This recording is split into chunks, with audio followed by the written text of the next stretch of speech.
سفر دو قسم کے ہوتے ہیں، ایک سفر دنیا کا اور دوسرا آخرت کا۔ دونوں کے لیے توشہ درکار ہوتا ہے۔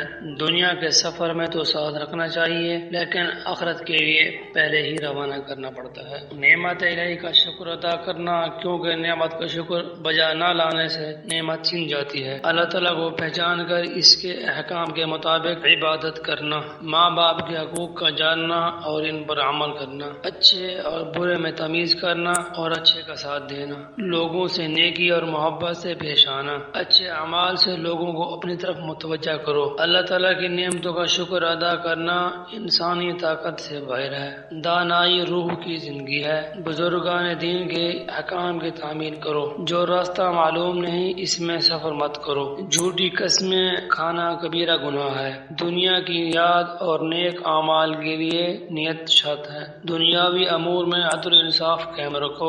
دوسروں کی خوشی پر حسد نہ کرو، کیونکہ ان کی یہ زندگی چند روزہ ہے۔ زکوٰۃ ادا کرو اور پاکیزگی کا خیال رکھو۔ سچ بولنے سے انسان کا اپنا ضمیر مطمئن ہوتا ہے۔ سعادت مند وہ ہے جو اپنے دل کی نگرانی کرے۔ گناہ کرنے سے چہرے کا نور ختم ہو جاتا ہے۔ اللہ تعالیٰ کی عبادت کرنا جس کے سوا کوئی معبود نہیں۔ انسان کا پاس کرتا ہے لیکن سچائی کا پاس نہیں کرتا۔ زمین میں فساد نہ کرو، ناپ تول میں کمی نہ کرو۔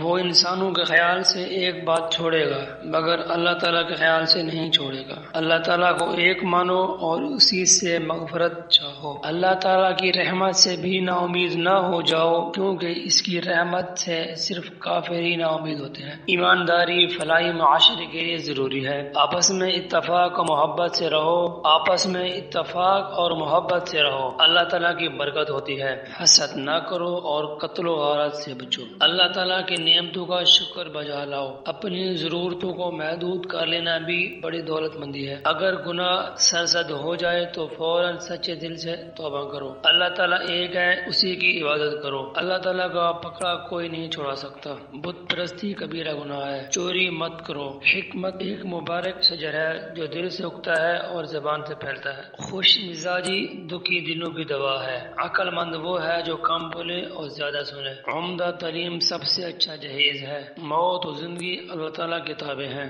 والدین کی خدمت کرو اور ان کے حقوق ضرور ادا کرو۔ والدین کی عزت کرو۔ اپنے خیال میں اپنے آپ کو عقل مند مت سمجھو۔ اللہ تعالیٰ سے ڈرو اور بدی سے باز آؤ۔ اپنے ہمسایہ کے گھر جانے سے باز رہ، ایسا نہ ہو کہ تیرے روز کے آنے جانے سے وہ برا خیال کرے۔ احمق جب تک خاموش رہتا ہے عقل مند شمار ہوتا ہے۔ اللہ تعالیٰ ایک ہے، اس سے ڈرو۔ اللہ تعالیٰ کے خوف سے عمر میں اضافہ ہوتا ہے۔ ان قدیم اخلاقی حدود جو تیرے آباء و اجداد نے قائم کی ختم مت کرو۔ بہترین تعلیم سب سے اچھا جہیز ہے۔ بے وقوف کو اس کی حماقت کی مانند جواب مت دے، ایسا نہ ہو تو بھی اس کی مانند ہو جائے۔ بے وقوف کو اس کی حماقت کی مانند جواب